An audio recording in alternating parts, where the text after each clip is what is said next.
Welcome to my channel এই যে creation. আশা করি তোমরা সকলে ভালো আছো আর আমরাও খুব ভালো আছি। বড়োদেরকে প্রণাম আর ছোটোদেরকে অনেক অনেক ভালোবাসা দিয়ে আজকে ভিডিওটা এখান দিয়ে শুরু করলাম। তো আজকের হচ্ছে সানডে আর ওইদিকে দেখো, দেখতে পাচ্ছ ছেলে মেঝেতে গড়াগড়ি খাচ্ছে। দেখো আর আমি সকালবেলা সমস্ত কাজ বাজ সব কমপ্লিট করে ড্রেস চেঞ্জ করে দেখো রান্নাঘরে চলে এসেছি। এসে আগেই জল ভরা শুরু করে দিয়েছি, কেন জানো সমস্ত বোতল সব খালি হয়ে গেছে। আর জলটা ভরলে তাহলে ছেলে আর ওর বাবা গিয়ে জলগুলো নিয়ে আসতে পারবে খালি হয়ে গেলে। ওর জন্য আগে সকালবেলা ঘুম দিয়ে উঠে সমস্ত কাজ কমপ্লিট করে জল ভরতে বসে গেছে। আর দেখো কতগুলো বোতল, এই বোতলগুলো যদি খালি পড়ে থাকে তাহলে বলো দিন ঘরদোর কি গুছিয়ে রাখা যায়। আর এদিকে দেখতে পাচ্ছ চাল বার করে নিয়েছি, কাঁচকলা সব। এবার কি রান্না করব না করব সবটাই তোমাদের সাথে শেয়ার করব, মানে রান্না দেখাতে পারবো না কিন্তু শেয়ার করব কি রান্না হয়েছে। তো চলো দেখতে থাকো। আর এদিকে দেখো সকালের টিফিনটা হবে। টিফিনটা কি করব বলো তো, আজকে পাস্তা বানাবো সকালবেলায়। আর দেখো ডিম ভুজিয়া করে নিয়ে এসে আগে থাকতে। আর এখানে পেঁয়াজ লঙ্কা কুচি নিয়েছে, একটু রসুনও কুচি নিয়েছিলাম আর এই পাস্তার প্যাকেট। তো দেখো একেবারেই মানে চটজলদি বানিয়ে নেবো, বুঝছো, বেশি সময় লাগাবো না। সিদ্ধ করে নিইনি আগে থাকতে, একবারেই বসিয়ে দিচ্ছি। এখানে তেল গরম হয়ে গেলে পেঁয়াজ কুচি রেখেছিলাম, লঙ্কা কুচি রেখেছিলাম আর একটু রসুন কুচি রেখেছিলাম, ওইগুলো আগে দিয়ে নাড়াচাড়া করে তারপর টমেটোটা দিয়ে দিয়েছি। এবার টমেটোটাও ভাজা ভাজা মতন হয়ে গেলে এবার দেখো পাস্তার প্যাকেটগুলো সব ঢেলে দিচ্ছি, 2 প্যাকেট করছি। তো এইগুলো একটু ভালো করে নাড়াচাড়া করে নেবো, মানে ভাজা ভাজা করে নেবো। তো এইভাবে করে দেখবো বন্ধুরা, যেরকম তাড়াতাড়ি হয়ে যায় আবার খেতেও কিন্তু দারুণ লাগে। আমি তো জলটা ফেলছি না, জলটা ফেলে দিলে না টেস্টটাই নষ্ট হয়ে যায়। ওর জন্য একেবারে এটা বানিয়ে নিচ্ছি। দেখো ভাজা ভাজা হয়ে গেলে ভালো করে তারপরে এর মধ্যে কিন্তু 2 প্যাকেট যেহেতু তা সেই বুঝে জলটা দিতে হবে, একটু বেশি করেই জলটা দিতে হবে। কেন বলো তো, নাইলে না ওর যে মানে একটা শক্ত ভাব থেকে যাবে। তাহলে বেশি করে জলটা দিলে ওটা ফুটবে, ফোটার পরে তাহলে ওটা ফুলে যাবে, মানে নরম হয়ে যাবে। দেখো একটা এক বাটি জল দিয়ে দিয়েছি, বড় বাটি। তো এবার একটু লবণ দিয়ে দিলাম পরিমাণ মতন, লবণ দিয়ে এটা ঢাকা দিয়ে দেবো। আর একটু লো, মানে পুরো হাই গ্যাসে দেবো না, মিডিয়াম গ্যাসে মিডিয়াম আগুনে রাখবো আঁচটা। তাহলে কী হবে বলো তো, তাড়াতাড়ি হয়েও যাবে আর জিনিসটা ফুলে উঠবে। ফুলে উঠলেও নরম হয়ে যাবে জিনিসটা। আর দেখো কিছুক্ষণ পরে, মানে 5 মিনিট পরে আবার আগলা করে দেখি, দেখো পাস্তাটা কিন্তু অনেকটাই গলে এসছে আর জলও কিন্তু অনেকটাই হয়ে গেছে, ওর সাথে টেনে নিয়ে আসে। দেখতে পাচ্ছ অনেকটাই কিন্তু রেডি হয়ে গেছে জিনিসটা। দেখো আর ওই যে ওর জলটা ওর সাথেও হয়ে গেল। আর খেতে এইভাবে খেতে না খুবই দারুণ লাগে। তো তোমরা চাইলে না অনেক কিছু এর মধ্যে দিতে পারো, অ্যাড করতে পারো, কিন্তু আমি যেহেতু অনেকটাই বেলা হয়ে গেছে সকালবেলাটা টিফিন খাবার, ওর জন্য তাড়াহুড়ো করে এইভাবেই বানিয়ে নিলাম। তো এর মধ্যে এবার টমেটো সস দিয়ে নিচ্ছি, একটু বেশি করেই দেবো টমেটোর সসটা।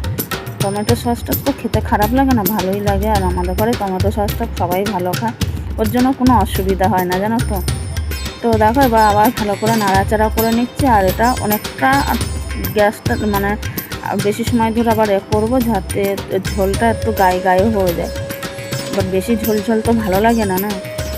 আর একটু পরিমাণ মতন হলুদ দিয়ে দিচ্ছি। এবার ভাবছিলাম কি হলুদ দেবো না, তার দেখি কালারটা আসছে না দেখে, তা আবার একটু হলুদ অ্যাড করলাম। তা তোমরা চাইলেও দিতেও পারো, না দিতেও পারো। আমাদের আবার কালার না হলে আবার বাবুরা খেতে পারে না সব জিনিস, যখন যেই জিনিস সেই জিনিসের কালারিং একটু চাই, বুঝছো। ওর জন্য আমি একটু সামান্য হলুদ দিয়ে দিলাম, যাতে একটু কালারটা সুন্দর আসে।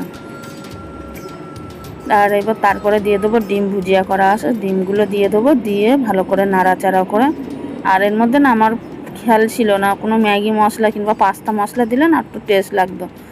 তোমরা চাইলে দিতে পারো, কিন্তু আমার মাথায় ছিল না। এতটা তাড়াহুড়োর মধ্যে টিফিনটা বানিয়েছি, মানে খাবার জন্য সব ব্যস্ত হয়ে গেছে। আর আমি সকালবেলা জল ভরতে গিয়েই না দেরিটা হয়ে গেছে, জানো তো। একটু মানে পাস্তার মশলা কিংবা ম্যাগির মশলাও দিতে পারো, তার সাথে একটু গোলমরিচের গুঁড়োও ফেলতে পারো, দারুণ লাগে খেতে। আমরা আর কোনো কিছু ফেলার টাইম পাইনি, জানো তো। তো ছেলেটাও ওইদিকে খিদেতে করছে, বলে মা আগে আমরা খেতে দাও খেতে দাও।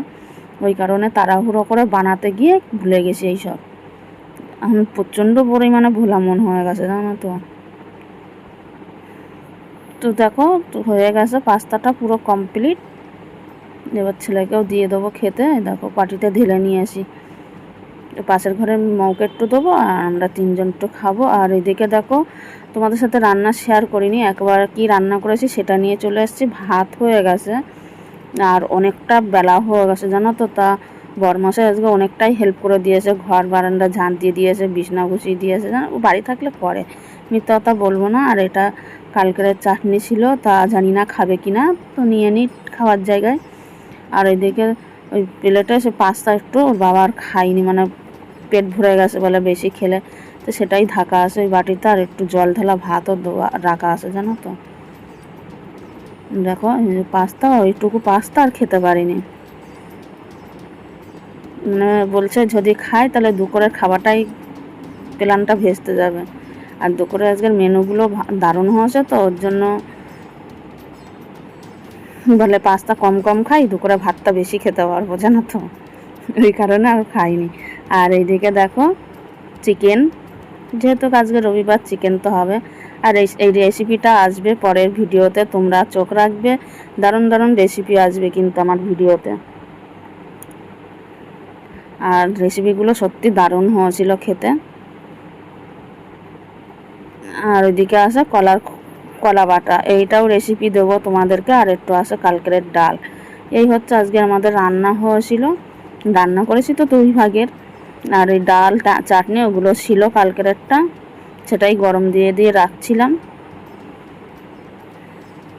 আর তারপরে স্নান টান করে এসে খেতে খেতে আমাদের অনেকটাই বেলা হয়ে গেছিলো জানো তো। ওর জন্য আর ভিডিও সেরকমভাবে করা হয়নি। তো এখানেই ভিডিওটা কিন্তু আজ শেষ করে দিচ্ছি, বেশি বড় আর ভিডিও করলাম না। তোমাদের যদি ভালো লাগে তা লাইক কমেন্ট শেয়ার করে দিও। আর যারা আমার নতুন বন্ধু হয়েছে আমার কমিউনিটিতে গিয়ে লেটার রাখবে, আমার ভিডিওতে কোনো লেটার দেবে না, যদি কেমন হয়েছে এইটুকুই লিখবে। তো টাটা।